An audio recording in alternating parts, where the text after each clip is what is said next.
আসসালামু আলাইকুম সবাইকে। আপনারা সবাই কেমন আছেন? আমি নাসরিন বলছিলাম, নাসরিন নিউ ইয়র্ক চ্যানেলের পক্ষ থেকে। আমাদের নিউ ইয়র্কে 4 দিন ব্যাপী বইমেলা শুরু হয়েছে।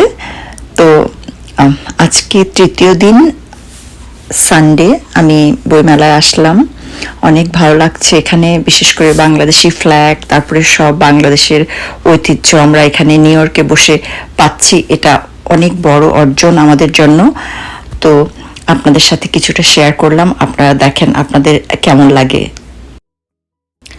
থ্যাংক ইউ সবাইকে দেখার জন্য। এই প্রোগ্রামটা আমাদের জামাইকাতেই হচ্ছে। আমরা আজকে নিউ ইয়র্কের বইমেলায় আসলাম। বইমেলাতে লুৎফুন্নাহার লতা আপুর সাথে দেখা হলো। তো ওনাকে জিজ্ঞেস করলাম ওনার অনুভূতি কি এই বইমেলা প্রসঙ্গে। তো আপনারা শুনুন ওনার মুখ থেকেই। লুৎফুন্নাহার লতা এখন নিউ ইয়র্কেই থাকেন। তোমাদের বইমেলা কেমন লাগছে? বইমেলা তো আর শুধু ঘোরা আর বেড়ানো আর মানুষের সাথে দেখা সাক্ষাৎ নয়। বইমেলা মানে বই কেনা, বইমেলা মানে লেখক এবং পাঠকদের সাথে একটা সম্মিলন, সেটির অভাব রয়েছে। Thank you. মিসম্যানেজড এবং অনেক স্বজনপ্রীতি। আমাদের অনেক ভালো লাগছে বইমেলায়, জায়গাটা অনেক সুন্দর আর আজকে দিনটা অনেক সুন্দর। তো বই কেমন বিক্রি হলো খবর পাওয়া গেল? বইমেলা লুৎফুন্নাহার লতার সাথে কথা বললাম। উনি আমাদের নাট্য ব্যক্তিত্ব, কবিতা আবৃত্তি করে খুবই সুন্দর। লতা আপু, অনেক ভালো লাগলো। আপনার সুন্দর বক্তব্যের জন্য অনেক ধন্যবাদ। থ্যাংক ইউ আপু। আসসালামু আলাইকুম, কেমন আছেন আপু? অনেক ভালো আছে। বইমেলা কেমন লাগলো আমাদের নিউ ইয়র্কের বইমেলা? খুবই ভালো লাগছে। যে আসলে তো আমার এখানে আসার আগে কল্পনার মধ্যে ছিল না যে একটা দেশের বাইরে একটা বইমেলা এরকম জনপ্রিয় হতে পারে। তাই সেটা আমি নিউ ইয়র্কে আসার পরে বুঝতে পারলাম, বিশেষ করে যখন জায়গাটা পরিবর্তন হয়ে এখানে এসছে। নাট্য ব্যক্তিত্ব শিরিন বকুলের সাথে খুব ভালো লাগছে।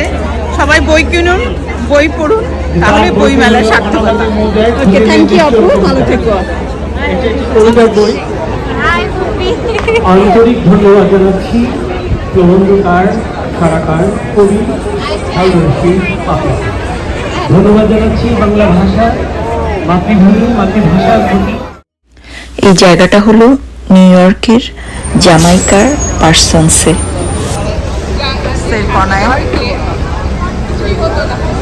আমি তো খালি পাগল করি।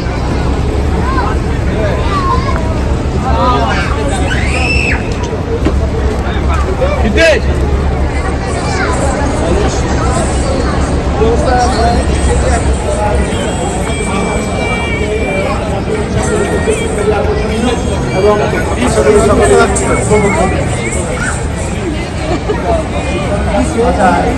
শেষ হইল না, শেষ। আমাদের অনেক সাহিত্যিক, অনেক লেখক দূর দূরান্ত থেকে আসছেন।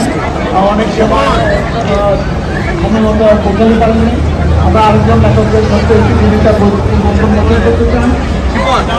আমার বইমেলা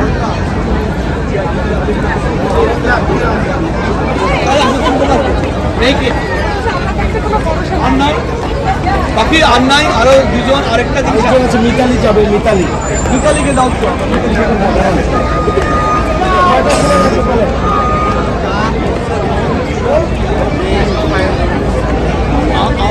এখন মরুকের জন্য আমাদের কাছে আজকে বই এসেছে, যেটি লিখেছেন রবিক সানোয়ার রহমান।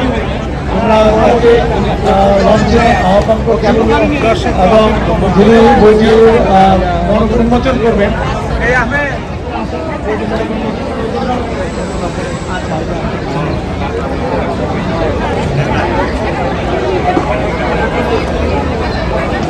আমি আদিত্য সাইনকে বইটির উন্মোচন এবং বইটি নিয়ে একটি কথা বলার জন্য অনুরোধ করছি। ধন্যবাদ। এখন আমরা যে বইটির মোড়ক উন্মোচনের জন্য এখানে দাঁড়িয়েছি, বইটি Dhaka dynamics, lensing through journalism. এই বইটি অভিক সানোয়ার রহমানের। এই বইমেলায় যত বই প্রকাশিত হচ্ছে তার অধিকাংশ বই প্রকাশ হয়েছে অমর একুশে গ্রন্থমেলায়। খুব অল্প কিছু বই এই বইমেলার ঠিক আগে আগে প্রকাশিত হয়েছে। এই বিবেচনায় আমরা বলতে চাই যে এই বইটির একটু ভিন্নতা, যে এই দুইটি কথা শুনতে চাই লেখকের মুখ থেকে। ধন্যবাদ আদিত্য। সবাইকে স্বাগতম বইমেলায়। বইমেলা খুবই এবং সবাই তাকিয়ে থাকে এই বইমেলা থেকে, এবং এখানে বইয়ের মরক উন্মোচন করাটা আমাদের জন্য তো এই বইটার নাম হচ্ছে ঢাকা ডিনামিক্স। এটা অনেকগুলো আর্টিকেল এই স্টারে প্রকাশিত হয়েছিল 2003।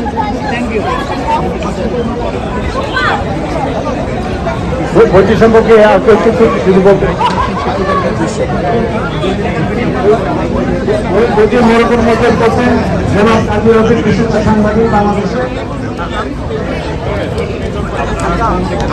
আমি বিচারক বলে যাকে প্রথম করতাম আজকে আলোচনায়। আজকে নিউ ইয়র্কে ওয়েদারটাও অনেক সুন্দর ছিল, এজন্য প্রচুর মানুষজন সবাই বইমেলাতে এসেছিল, বই দেখছিল। তাছাড়া সবাইকে দেখে মনে হচ্ছিল যে সবাই অনেক এনজয় করছিল।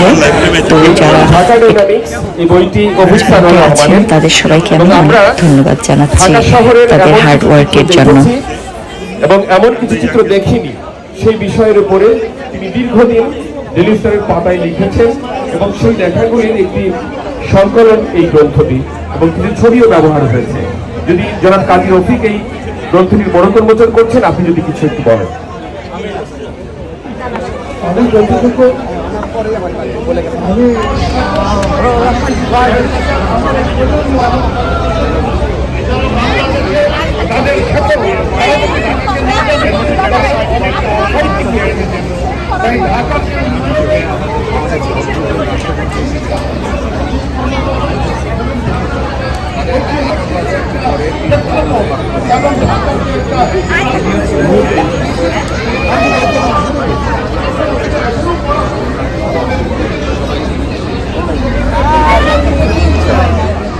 ছোট করে একটু বলেন তো কেমন লাগলো? বইমেলা খুবই ভালো লাগছে। সবচেয়ে বড় কথা, বাংলাদেশের বাইরে বইমেলা